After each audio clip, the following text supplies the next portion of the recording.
At Beta Artemis tweets, Furious 7 box office predictions for opening weekend, 115 million or higher. Avengers level numbers possible. Can't talk, sorry.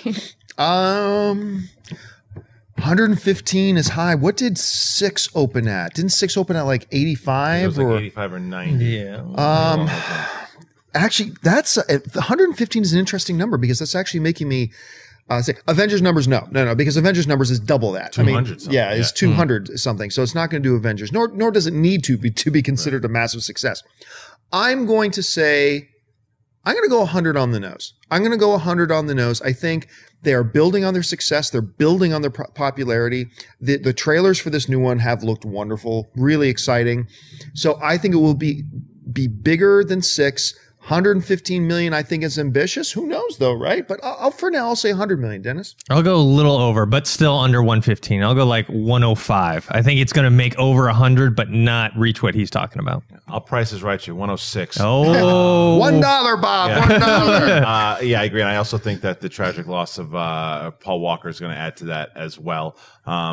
Because, anytime you have a star like that passed away, I mean, even though Dark Knight's one of the best comic book movies of all time, the passing of Heath Ledger certainly contributed to the box office as well, too. So I think that will do something. And yeah, it's just been a really fun ride, pun intended. Yeah, I mean, I should just want to throw in here, too, full props to Universal Studios, by the way, who I think there are a lot of executives out there and a lot of studios that would have tried to capitalize on the tragedy of Paul Walker to promote their movie, and they have not. I think they have handled this so well, right from the moment of pausing production, getting back on the horse and getting the movie going, how they found a way to retire the character. We haven't seen how they're doing it, but according to their descriptions, retiring the character for the few pickup shots they needed. Let's do the sentimental thing. Let's go and get his brothers. And they bring in his brothers to do a couple of pickup shots. And now that they have not, in his final appearance in Fast and the Furious, because there are some studios and some executives that could have gone that way. Universal did not. Big props to you guys at Universal for doing that. A lot of respect for that. All right, what's next? At JT_Shadow35 tweets, this might be good or bad, but Neil Patrick Harris as the Riddler if he performed like he did in Gone Girl. Oh, look, I make no question. I think Neil Patrick Harris is a good performer. I think he's a good performer. I think, not Academy Award level or anything like that, but when he's on screen and doing stuff, I get into it. I think he's charming and has got charisma, and he was actually quite good in Gone Girl. That being said, asking him about him as a certain character, whatever, the problem is, and we get into this all the time, is that you are trying to create the movie around what you think the casting should be. Look, a lot of people were coming out and saying Bryan Cranston should be Lex Luthor. And sure, in a version of Batman or Superman, that could make sense. But once we found out what the character was actually going to be, a young entrepreneurial, multi-billionaire head of a company, well, okay, young, blah, blah. Clearly, now Bryan Cranston does not fit that mold. He's not right for that role.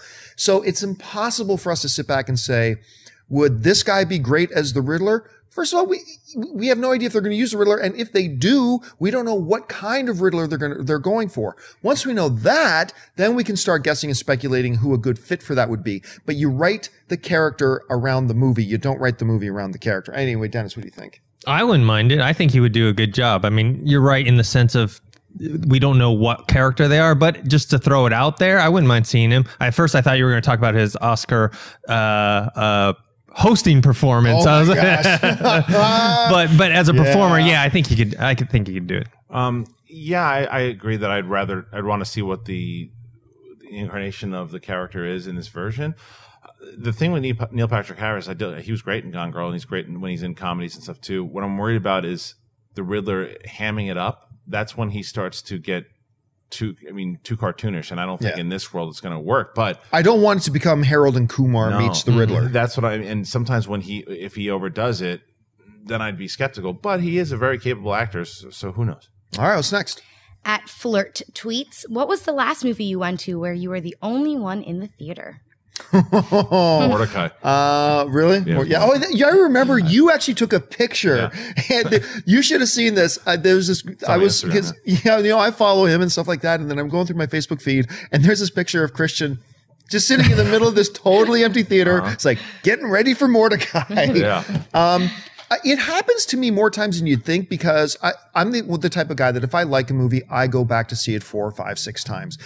And I like going to see it when it's right on its tail end. So a lot of times I'll go to a movie on its like last couple of days it's in theater. So sure, not a lot of people in there. But the last time I remember going to a movie where it was still in like its first week and literally like nobody was in there other than Soul, who came with me, was movie 43. Ooh, good Lord. Movie 43. Now it was just me and Soul. Soul is our buddy. He's the big exec producer over at the Fine Brothers. We started with just the two of us in the theater. Half hour later, it was just Soul because I left. So I mean, that's loud. What about you guys? For me, it was Vampire Academy. I went to go see it just because it was like I think it was the director of Mean Girls, and I was like, I was crossing my fingers. Maybe I was the only one in the theater. I remember this. It wasn't completely empty, but Transcendence. There was only 2 other people in there besides me. Yeah. And I laid down and took a little nap. What about you, Sinead? What's the last time you went to a movie and like you walked in with your friends or your date or whatever and just looked around and was like empty?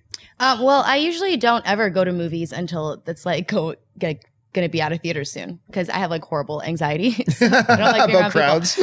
When I went to go see John Wick, actually, I walked in, there was nobody else there, and then like 2 other people showed up. Sad. But all I can say really is if you are alone in the theater and you walk in, if you're going to see a movie, and you walk in and there's only 1 other person in the theater, you have to sit really far away. Yeah, I agree. Because you will inevitably, undoubtedly be judged so hard if you sit so close to somebody else who's alone in a theater. It's true.